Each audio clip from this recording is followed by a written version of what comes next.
first to give greetings to everybody, our brothers and sisters of four directions. Just thankful to be here.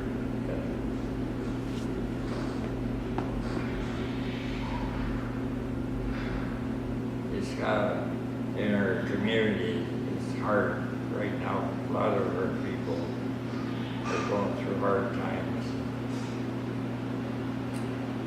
All we can do there is to pray and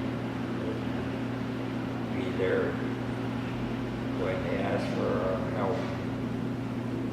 And I'm thankful for the circle. So do the prayer.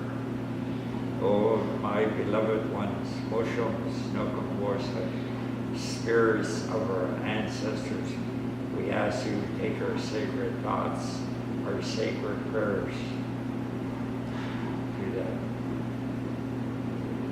Through the four directions. We pray for the people. We pray for the ones, the winged ones, the crawling ones, and the ones in the water. And we pray for the little people. May they always be safe. Spirits of our ancestors, we ask you again to take our sacred thoughts, our sacred prayers to that great energy source we call the Great Mystery. And we pray for the people. We pray for the ones in the institutions. May they be free. We pray for the ones in the hospitals. May they get well. And we pray for the homeless so they'll not be homeless. And we give thanks for our blessings. For each one of us here in this circle is truly blessed. Pray for the people. Give thanks for all our blessings. I got all my relations with Tagas and we use the talking stick. Everyone, when a person has the talking stick, they're the only ones whether they speak. There were the rest of us who listen. Then when we have the talking stick, they're the people who listen.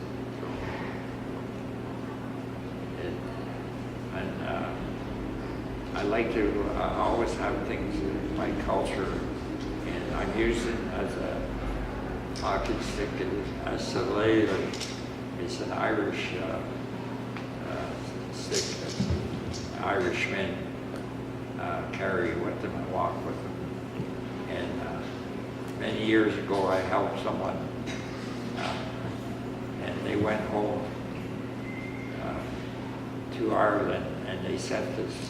It took about 8 weeks for it to get to me, but the person who sent it to me has over 30 years of recovery and thanked me for helping them.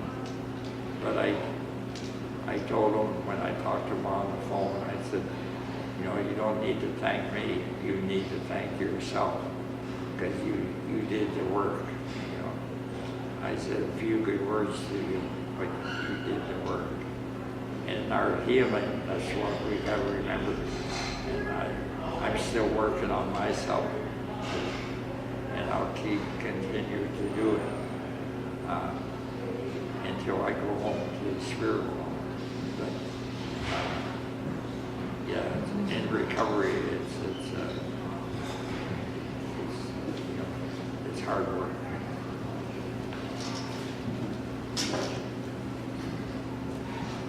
I have one of these at home, but I call it a beating stick, not a walking stick.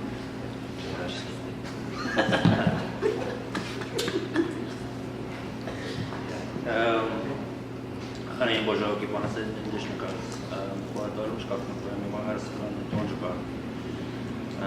just want to say thank you. I want to express gratitude, for being here, being alive, for being sober.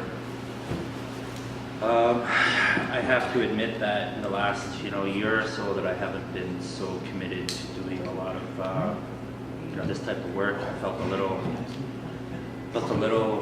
tired, just everyday life, having to live and work and all this kind of stuff that And there was a lot of interpersonal dynamics that was happening that made me feel that perhaps I wasn't worthy to carry my, my bundle in a sacred manner. And so I kind of put it on the shelf, and I just kind of like, when the time comes, then I'll come back to it. And most recently, I've, after like prior to Christmas and whatnot, I started, being called to do this work again through certain circumstances and visions and dreams and whatnot, that I started feeling more comfortable coming back to it.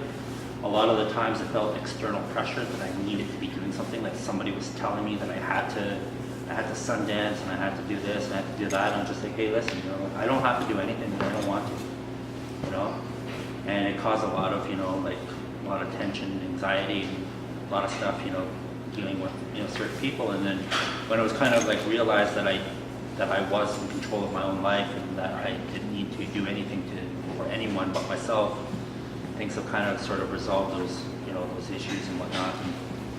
And so I feel more relaxed, and I feel like a huge weight is lifted off my shoulders that I can just be without having any expectations. Because I very much expect a lot of things out of myself, and I don't need other people to kind of tell me what to do. And I can paint a perfect example of this is like the very first time when I met Elder Vern here back in 2009, for the first time in like 30 years or something, I guess it was at KMH when he was still there. And, and starting to work with him, with him and his colleague Liz, who I saw last night, actually. And I remember that, like when I was going to see you at KMH, and, I'd make my time to go out there and I'd spend, like half a day out there talking with you and stuff. And you weren't telling me what to do. You were just saying, like a lot of the times those answers, they come to you because you need to. Well, my name is Gary Wassaykeesic, Real People's Media. For the past couple of weeks, I've been trying to. I'm an activist. That's what they labeled me. But I feel like I stand for people, and I'll stand for people. The brother says, right? Because I'm heavily impacted by the residential schools. I'm heavily impacted by the sixth school. I'm a sixth school victim. I know about residential schools. I know what it caused. I know what it's done. I know the impact. I know the hurt that it's done. I know the devastation that it's done, the destruction that it's done. So I've done blockades. I've done demonstrations. I've done rallies. I've been charged for pipelines. I get active, right? I put myself out there. I gave up everything I had. Used to have an apartment.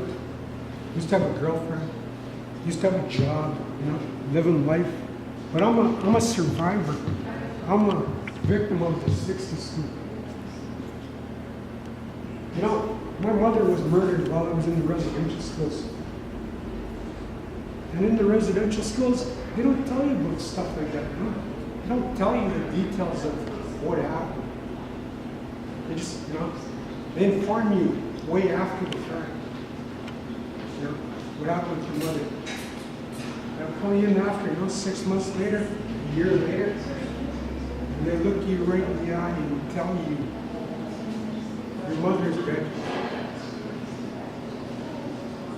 And they wait for your reaction. It seems like they want to see that pain. They want to see that cry. They want to see, But by the time I reached one of those residential schools, I'd already been through quite a bit. I'd already been through jails. I was only 5 when my journey started. I was already in jails when I was 7. I know what foster homes, group homes, training schools, detention centers, jails, prisons. I know what those things are. I know what the parks are. I know what the alleys are. I know what alcoholism is. I know what drug addiction is. I know quite a bit of what I talk about because I've experienced it quite a bit myself. Not only did I experience it, my family experienced it. I come from a large family. I have a lot of brothers. My mother was murdered. I grew up without a mother.